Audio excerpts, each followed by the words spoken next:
Good morning, everybody. Dennis Engelbrecht with the Family Business Institute, Digging Deeper.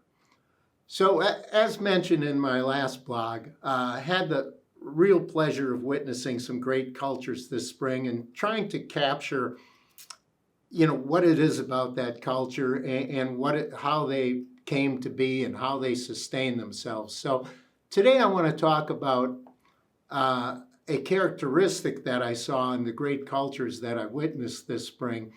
And that was sort of each of these companies had, outside of their top leader, somebody or some people who were sort of the heart of the company. All right.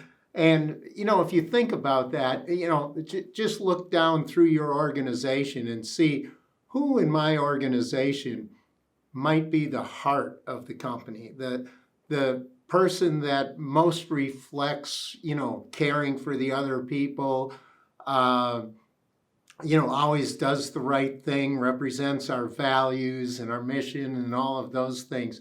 Who is it there? And what is the heart of our company? Well, in trying to identify this and see this, the first thing I noticed from these great cultures is they are very field-oriented, and there's a lot of communication and care for the field people. Knowing their names, knowing their families. It's very much personal.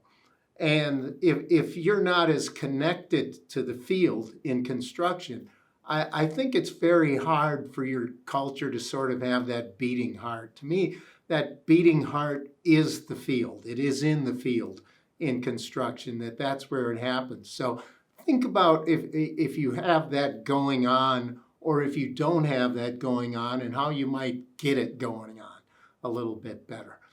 The second aspect in looking at these truly great cultures is you could see down through the organization there were multiple culture builders.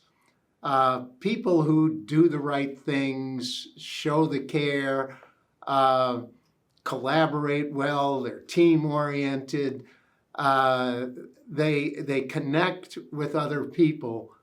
I kind of identified them as culture builders. So aside from that top leader who obviously has to be doing the right things, there are probably a number of culture builders in your company. And you can help your company develop that culture by supporting those culture builders in everything they do. But then on the other side of this, there are also culture killers, potentially, among the people working for you. Who are the ones that make the day miserable for the other people that have to work with them? And, maybe you don't have any of those, and maybe it's not truly miserable, it's just a little unpleasant. But if you have people in your organization that are making work unpleasant for everybody else, maybe you need to eliminate them, or at the very least, have some behavior modification and make sure they understand the impact they're having on other people.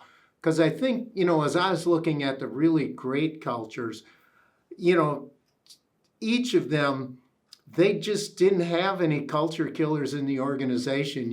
We frequently ask, is there anybody on the bus who needs to be off the bus? And in these great cultures, there aren't. There isn't anybody that, people think, and you go, no, everybody seems to be a good contributor, or, they might have a couple of people, very new field employees or something like that have only been there a week or two who aren't cutting it and things like that. But when I talk about culture killers, I'm talking about the people that you've probably kept for a long time, oftentimes 15 and 20 years, but they keep dragging people down, with either their attitudes or how they act and those sorts of things. And, you may remember this quote that I've used a few other times, that a culture is determined by the lowest level of behavior that the leaders are willing to tolerate. Well, if you want to have a truly great culture, you cannot be tolerating low levels of behavior, because that drags the great people and all the great things going on down. So look for your culture builders, look for your culture killers, take the appropriate actions along those lines. And finally, I think also in these truly great cultures, there were a number of mid-level leaders who were great leaders by example. Again, the leaders by example, they show up, they're always, looking for solutions. They're always, bringing out the best in people. They're doing what they need to do, and everybody looks at them and says, oh yeah, I can act like that too. I can work, it isn't always working hard, so I'm hesitating to use that. But they come in, they work smart, they get the job done, they treat people well, they take care of the customer, they help get the job done on time, and they're out there doing it. And great leaders by example. And I think every great culture needs a few of those folks that people can look to sort of as the role models. And so make sure that you've got some of those folks in. I've seen a few of these cultures that aren't as good, and they're made up of great cogs. Everybody's doing their job, but maybe not any more than just their job.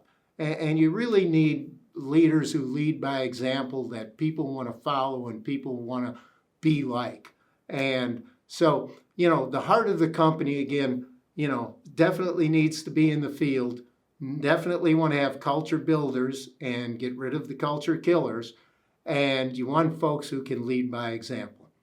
Again, Dennis Engelbrecht, Digging Deeper.